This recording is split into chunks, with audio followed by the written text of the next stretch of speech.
Hi, I'm Sean Reardon, Mayor of Newburyport, and welcome to the latest edition of the Mayor's Corner.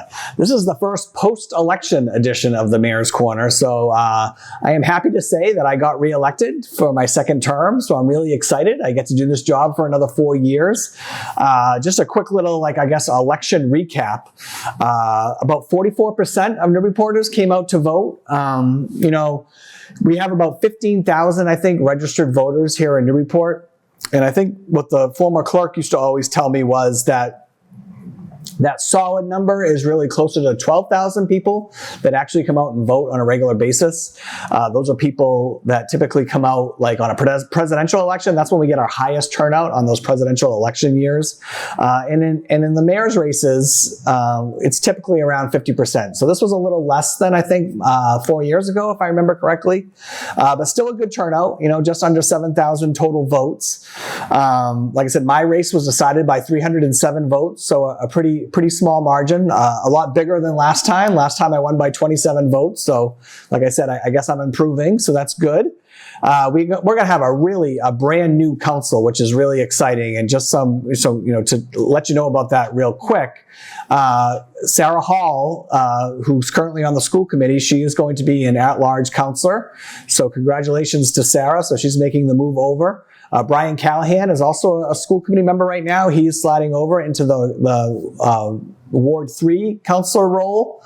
We're actually going to have new councillors in Wards 2, 3, 4, 5, and 6. The only competitive races we had there was 2 and 6. So congratulations to Stephanie Nikitich, who won for Ward 2, and congratulations to Mary DeLye, who won for Ward 6. And then Beth Trock will be our new Ward 4 councillor, and Lisa Smith will be our new Ward 5 councillor. The at-large councillors, we're going to have some familiarity with. Again, I mentioned Sarah Hall, so she'll be the only new person out of that of the 5 for Ward 5. I'm sorry, for the at-large. And so Ben Harmon moved from Ward 4 to at-large. Congratulations, Ben. And then Afroz Khan, Ed Cameron, and Heather Shand, who have been on the council for a number of years now, were also re-elected to their spots for at-large. So again, a new councillor, 7 women for the first time ever on the council, which is really exciting too. And I just think it's going to be a really great group to work with. I've said this before. This has been a difficult 2 years, I think, especially relations between the administration and city council. So I'm thrilled that we're going to have a new set of voices and a new lens to be looking at, and hopefully a new spirit of collaboration moving forward between the branches of government. So I'm really looking forward to that. And for the ones who didn't make it, again, I want to congratulate and just thank again the Ward 5 councillor, Jim McCauley, for throwing his hat in the ring for mayor.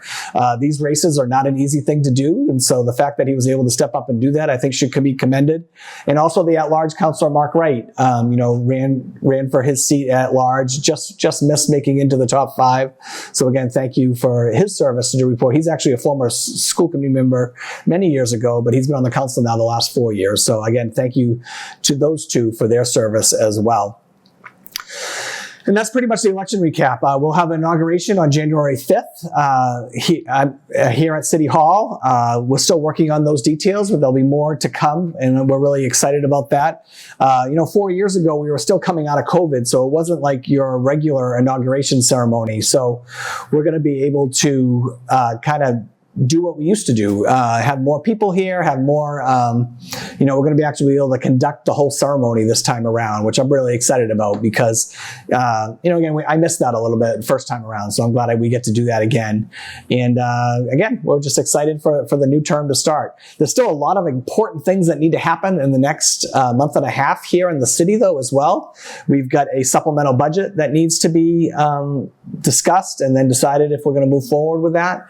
We have a tax rate that needs to be set. So those are the two biggest things that are coming.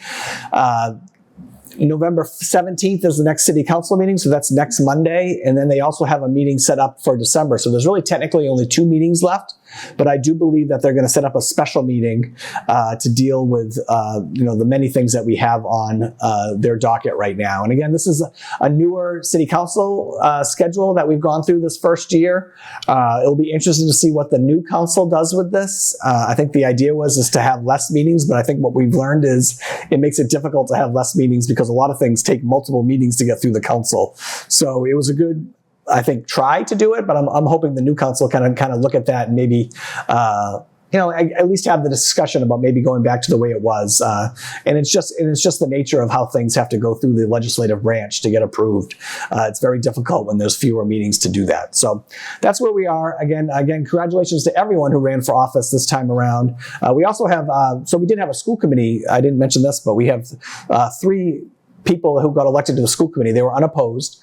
Juliet Walker retains her seat. I think she's been a wonderful vice chair, so I'm hoping she continues in that role. And then we also have John Ritchie, who's been very involved with the PTO the last number of years. He's going to be a great new voice on the school committee. And Lauren Aramo, who's the former 5th grade teacher at the Mullen, who recently retired. And so the first time we have a former classroom teacher on the school committee as well. So I know we're going to just keep rolling with that. We've got some great voices on the school committee right now. And also we've got some great leadership in Sean Gallagher. So I'm looking forward to working with all of them.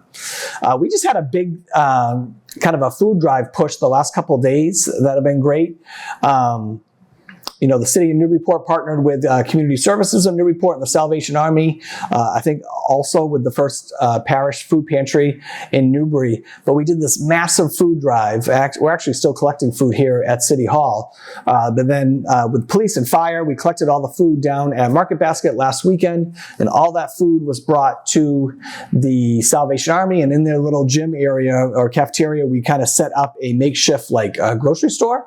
And so for those who qualify for SNAP benefits, again, with all this, federal government shutdown, we wanted to try to find something to do to help those in need here in the city. So they were able to come and kind of go shopping and kind of go around and pick out items that they needed. It was hugely successful. I think they said we had over 300 families come through yesterday. So it was great. My whole family got to go down there. My parents and then my kids and my wife, we all got to go down and volunteer. And it was really a great showing, and just hats off to everyone involved. It was really, it was great to see the community come together so quickly around something like that. And that's just what makes Newburyport so great, right? When people are in need or need something, I go, we can, rally the troops really quickly and really make some things happen here in the city, which is great.